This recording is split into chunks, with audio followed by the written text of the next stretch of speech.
안녕하세요. 오늘은 누구나 해봤을 법한 고민인 진로 고민에 대해서 이야기를 나눠보고 싶어요. 이럴 때 있잖아요. 하고 싶은 게 없어서 고민이다. 아니면 내가 뭘 하고 싶은지, 뭘 잘하는지, 뭘 좋아하는지도 모르겠다. 저도 그런 때가 있었고 조금씩 해결해 나가고 있는 과정에 있어요. 근데 아마 이 고민은 완벽하게 해결되긴 어려울 것 같아요. 그래도 제가 지금까지 도움을 받았던 몇 가지 생각들을 공유해 보려고 합니다. 제가 이런 고민에 사로잡혀 있을 땐 무언가 제가 만든 한계 안에 제가 들어가 있더라고요. 조금 쉽게 말하면 착각 속에 빠져 있달까요? 제가 그 시기에 가졌던 착각을 4가지로 구성해 봤어요. 혹시 이 중에 여러분이 해당되는 게 있다면 아마 도움이 되실 것 같습니다. 첫 번째, 하고 싶은 게 없어서 고민이에요. 하고 싶은 게 없어서 고민이다. 이 말 안에는 싶은 게 있어야 한다? 라는 생각이 있는 것 같아요. 맞을까요? 저도 그랬던 것 같아요. 내가 뚜렷하게 하고 싶은 게 있었으면 좋겠어. 그런데 지금은 그게 아닐 수도 있다고 생각합니다. 혹시 여러분 소울이라는 영화 보신 적 있나요? 저는 그 영화를 정말 좋아하는데 처음에 그 영화 보고 좀 납득이 안 된 부분이 있었어요. 어떤 부분이냐면 거기서 이런 대사가 나와요. 스파크가 인생의 목적이 아니야. 혹시 영화를 안 보신 분들을 위해서 짧게 소개하자면 스파크란 그 사람이, 그 영혼이 가진 열정 같은 것을 말해요. 이 세상에서 뿜어내고 싶은 어떤 열정을 가진 분야, 그거를 스파크라고 하는데, 예를 들어 어떤 영혼은 쿠킹, 요리에서 재능을 발견하고 열정을 찾기도 하고요. 어떤 영혼은 피아노에서 열정을 찾기도 합니다. 이런 것들이 스파크라고 영화에서는 그려지는데요. 저는 한동안 모든 개인은 가지고 태어나는 소명 같은 게 있다고 믿었었어요. 왜 그런 믿음을 갖게 되었는지는 기억이 안 나는데 우리가 잘 아는 위인들이나 성공한 기업가들 아니면 스포츠 선수들 그런 분들을 보면 이해가 잘 되실 것 같아요. 그런 분들을 보면 자기만의 특출난 하나의 분야가 있잖아요. 그래서 저는 나에게도 이런 게 있겠지? 근데 그게 뭘까? 뭔진 정말 모르겠다. 아무튼 나는 그걸 찾아야 하고 그것을 이루면서 난 자아 실현을 할 수 있을 거고 그래야 나는 온전하게 나 자신을 발휘하면서 살 수 있을 것 같아. 이러한 생각을 했었는데 이 영화를 보고 뒤통수를 한 대 맞은 느낌이었어요. 지금은 이 영화의 메시지에 크게 공감합니다. 저를 힘들게 했던 부분이 바로 이 부분이었다는 걸 깨달았어요. 이 영화에 따르면 직업이나 우리가 하는 일 아니면 심지어 여가 생활까지도 다 그냥 수단일 뿐이에요. 이 삶을 즐기고 살아내기 위한 어떤 장난감 같은 그런 수단일 뿐인 거예요. 그 자체가 목적이 아닌 거죠. 그렇게 보면 워라밸이라는 말도 되게 이상한 말이에요. 왜냐하면 워크랑 라이프랑 이 둘 사이의 밸런스라는 건데 워크는 라이프 안에 속하는 거 아닌가요? 저도 이런 관점으로 생각을 하니까 워라밸 따진다는 거 되게 웃긴 거구나. 지금 일이 얼마나 내 삶에서 그리고 다른 사람들의 삶에서 과대평가되어지고 있는지 그런 부분을 좀 깨달을 수 있었어요. 물론 어떤 사람에게는 일이 최우선순위일 수도 있어요. 가족보다도 어쩌면. 근데 그거는 그 사람의 우선순위인 거고 어떤 사람에게는 일이 별로 의미를 가지지 않을 수도 있는 거예요. 일은 그냥 내가 생계를 유지하는 수단일 뿐. 난 이걸 통해서 어떤 대가가 돼서 뭔가를 이루고 싶어. 그런 꿈이 없을 수도 있는 거예요. 물론 이건 시시때때로 바뀔 수도 있어요. 세월이 변하고 사회가 변하고 내가 변하니까 예를 들어 나는 볼링을 취미로 시작했는데 어느 날 준 볼링 선수만큼의 실력이 되고 나는 그런 볼링 선수를 업으로 삼고 싶다는 생각을 할 수 있을 거예요. 그러면서 나는 일로서 자아 실현을 할 수도 있는 거겠죠. 근데 그런 날이 안 올 수도 있어요. 그럼에도 나는 행복할 수도 있어요. 그런 사람에게는 일이 그 정도의 삶의 의미는 아닐 수도 있는 거잖아요. 그래서 저는 우선 이 첫 번째 착각, 꼭 하고 싶은 게 있어야 하나? 그것은 다른 사람들의 바람일 수도 있다는 거예요. 왜냐하면 나에겐 의미가 없을 수도 있으니까. 결국 일마저 이 삶을 살아가기 위한 잘 누리고 즐기고 그렇게 살기 위한 하나의 장난감, 도구에 불과하기 때문이에요. 그리고 두 번째, 한 길을 걸어야 한다는 착각. 아까 말했던 스파크랑 이어지는 내용인데 성공한 사람들을 보면 한 분야에서 특출난 능력을 발휘해요. 그래서 저도 모두에게 스파크가 있을 거야. 그런 착각을 한 건데요. 그 안을 조금 더 파고 들어가 보면 이런 생각이 있더라고요. 한 길을 걸어야 돼. 전문성을 가져야 돼. 그래야 나를 제대로 실현할 수 있고 나의 능력을 최대로 발휘할 수 있고 그래야 성공한 삶을 살 수 있을 거야. 그래야 행복할 거야. 이런 생각이 은연중에 있는 것 같아요. 그런데 지금 제 생각은 조금 달라졌어요. 왜 중간에 해보다가 바꾸면 안 되나? 그런 생각이 들더라고요. 이런 분 너무 많잖아요. 시험 준비하다가 취업 준비하다가 또 시험 준비하다가 이것저것 해보다가 유튜브도 해보고 그렇게 다능인이 될 수도 있는 거잖아요. 일을 바꾸면 안 되나? 왜 꼭 한우물만 파라는 법이 있나? 그래야만 잘 살고 있는 건가? 우리가 잘 아는 레오나르도 다빈치 있죠. 그분도 너무 여러 가지 분야에 능통했다고 해요. 그분은 우리는 화가라고 많이 알고 있는데 그분은 미술가이자 과학자이자 기술자이자 사상가이자 해부학도 공부했고 천문학, 건축학, 음악, 화학 되게 여러 가지 분야의 다양한 연구를 하셨더라고요. 그럼 그분은 어느 분야의 전문성을 가지고 있다고 이 사람 스파크는 그럼 뭐지? 이거에 대답을 못 하겠는 거예요. 그냥 그게 다 그분 안에 있는 거죠. 저도 제 안에 있는 여러 가지 부분을 다 모조리 발현을 하고 싶은데 우리는 하나로 제한하려고 하는 그런 경향이 있는 것 같아요. 그래서 직업은 직통이 아니라 인천에서 제주까지 한 번에 가는 게 아니라 거쳐가는 환승역 같은 느낌? 저는 그게 더 가깝다고 생각해요. 한 번에 도달할 수가 있는 게 아니라 여기 양양, 청주, 김해, 부산 이런 데 다 들려보면서 환승을 하다 보니 궁극적으로 도착한 곳이 제주인 거예요. 여러 곳을 거쳐가는 수단일 뿐인 거죠. 그래서 저는 직업을 너무 과대평가하지 않고 그냥 하나의 수단으로 이런 노트북 같은 하나의 장난감 같은 조금 더 큰 범위의 장난감으로 여긴다면 이 문제가 조금 더 가벼워지지 않을까? 그렇게 생각해요. 내가 이 집에서 살다가 지겨워서 저 집으로 가는 것처럼 그러다 보면 이곳에서는 조금 더 머물고 싶다 이런 생각이 들 수도 있죠. 그럼 나는 그 영역을 조금 더 열심히 공부할 거고 그 영역에서 언젠가는 전문가라고 불리는 날도 오지 않을까? 근데 그것들은 모두 자연스러운 것. 이거는 생각하기 나름일 것 같은데 목표를 정해두고 그것에 맞는 노력을 하고 그때까지는 버티는 거야. 이렇게 생각할 수도 있을 것 같아요. 그분에게 그 방법이 맞을 수도 있죠. 저는 지금 성인이 되고 나서도 꿈이 6번은 넘게 변한 것 같아요. 저는 외국인 상대로 사업도 하고 싶었고요.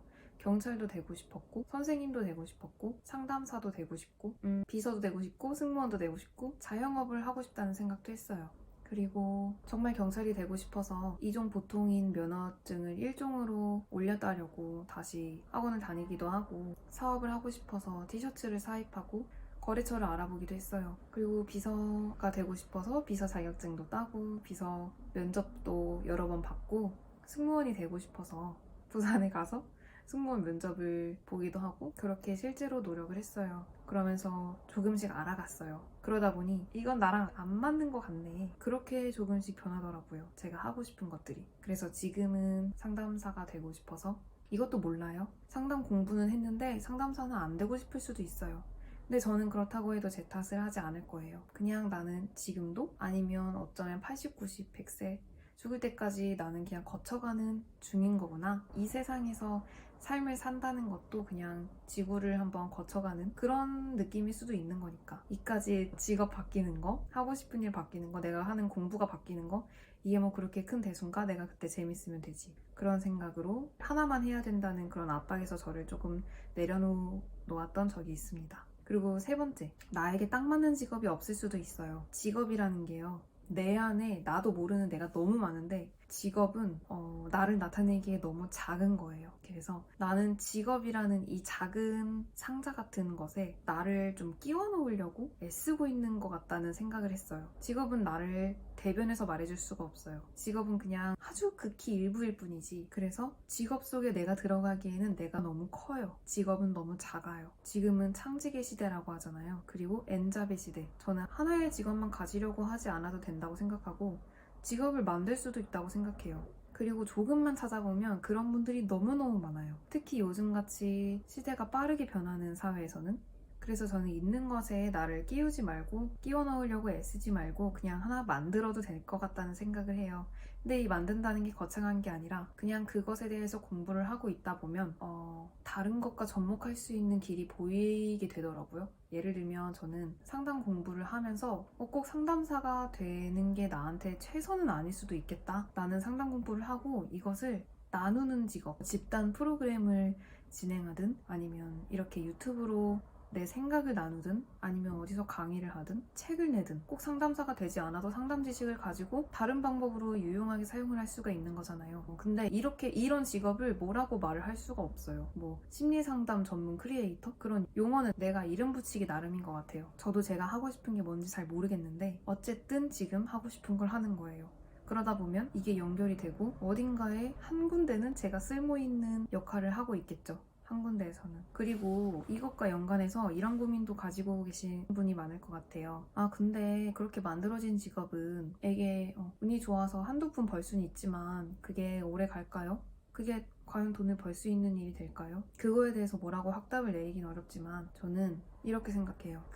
왜 드라마나 영화 같은 거 촬영할 때 여긴 도대체 어디지? 이런 장소들이 있잖아요. 그런 사람들이 잘 모르는데 너무너무 좋은 그런 장소들을 섭외하는 분들이 있더라고요.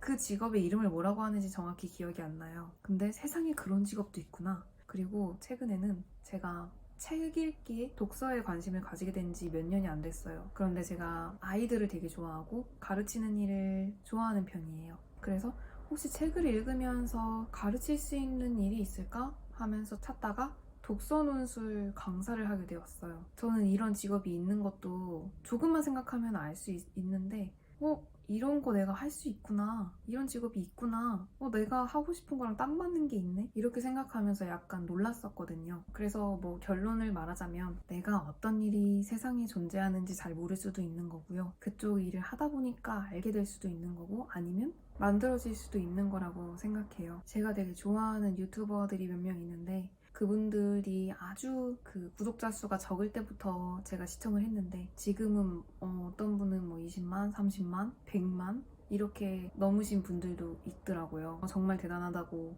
멋있다고 생각하는데 그분들은 본인들이 5년 뒤에 이렇게 큰 유튜버가 될 줄 알았을까? 저는 전혀 그렇지 않다고 생각해요. 몰랐을 거예요. 그리고 두렵기도 하고 똑같이 우리랑. 그리고 제가 또 좋아하는 선수 중에 김연아 선수가 있는데 그분은 본인이 몇 년 후에 세계에서 1등을 할 거라는 걸 알고 그날 그렇게 연습을 했던 걸까? 그것도 아닐 거라고 생각합니다. 그래서 저는 나에게 딱 맞는 직업이 있어야 된다는 것, 나에게 딱 맞는 직업을 발견해서 그대로 살아야 한다는 것, 이거 자체가 조금 내 삶을 통제하려는 욕심이 내재되어 있다고 생각해요.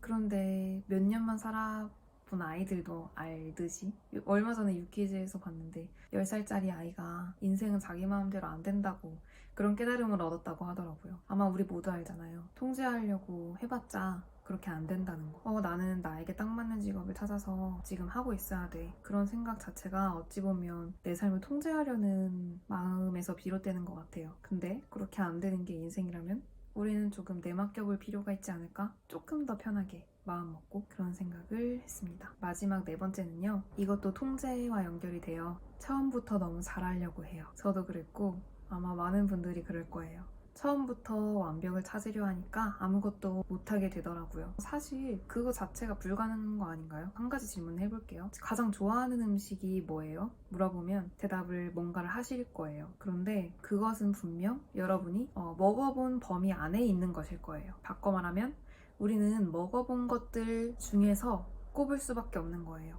예를 들어 어제까지는 삼겹살이 제일 좋아하는 음식이었는데 오늘 곱창을 먹어봤어요. 근데 내가 제일 좋아하는 음식이 오늘부로 바뀔 수도 있잖아요. 직업도 일도 내가 하고 싶은 일도 그런 거랑 비슷하지 않을까요? 내가 지금까지 경험해 본 것 안에서만 판단할 수 있어요. 이게 세상에서 내가 제일 좋아하는 일이야 라고 말하기는 어렵죠. 왜냐하면 그 모든 것을 경험해 보기는 어려우니까. 그래서 우리에게는 사인이 오잖아요. 이거 해보고 싶다. 이런 호기심, 흥미, 관심 이런 것들에 더 민감해져야 한다고 생각해요. 지금 제가 나는 상담일이 나랑 잘 맞고 나는 이걸 했을 때 되게 뿌듯하고 가장 행복한 것 같아 라고 생각을 하더라도 이것은 제가 믿는 거고 제가 경험한 범위 안에서 믿는 것일 뿐이지 팩트는 아닐 수도 있다는 말이에요. 그래서 우리 모두는 최선을 다할 수밖에 없는 거예요. 같아요. 완벽할 수는 없어요. 그 누구도 내가 세상에서 가장 좋아하는 음식, 나에게 세상에서 가장 잘 맞는 일, 나를 위한 천직 이런 질문에 정확하게 답할 수 없다고 생각해요. 모든 걸 경험해 볼 수 없으니까. 경험은 한정적이니까. 그래서 우리가 할 수 있는 최선은 마음 가는 음식이 있다면 그것을 먹어보고 그것에 손을 뻗고 경험을 넓힌 다음 그 안에서 넓혀진 경험 안에서 또 베스트를 찾는 것. 그게 우리가 할 수 있는 최선이 아닐까 생각합니다. 완벽은 허상이에요. 그걸 깨달으니까 조금 마음이 편해지더라고요. 내가 너무 완벽하려 했구나, 처음부터. 나에게 딱 맞는 직업, 나에게 딱 맞는 사람, 연인은 없다는 거. 그리고 이걸 알고 나니까 더 이상 찾으려고 애쓰지도 않게 되더라고요. 저는 그랬습니다. 연결해서 완벽하게 수행하려는 것도 마찬가지인 것 같아요. 완벽하게 수행하는 거 당연히 불가능하죠. 자신감 부족도 처음부터 잘해야 된다는 그런 생각에서 오는 거잖아요. 약간의 완벽주의. 그런데 이 일화 모두가 아실 거예요. 에디슨이 25,000번에 거듭된 그 시도 끝에 성공하게 되었다는 거.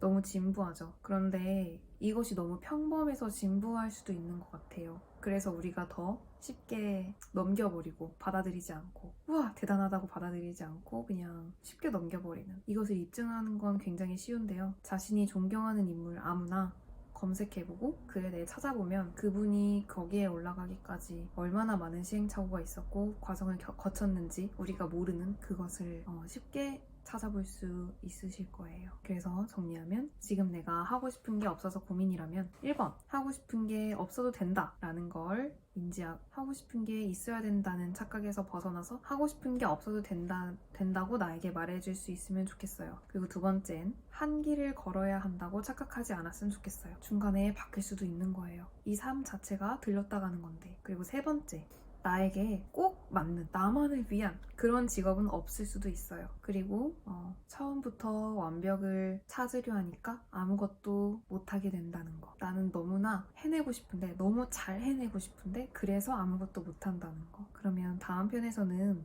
제가 진로 고민을 10년 동안 20대 조금 치열하게 해오면서 사용했던 방법 중에 도움이 되었던 것들 공유하도록 하겠습니다. 그럼 오늘 내용이 도움이 되었으면 좋겠습니다. 그리고 저는 소통하는 걸 매우 좋아하니까 댓글을 달까 말까 망설여지신다면 꼭 달아주세요. 안녕.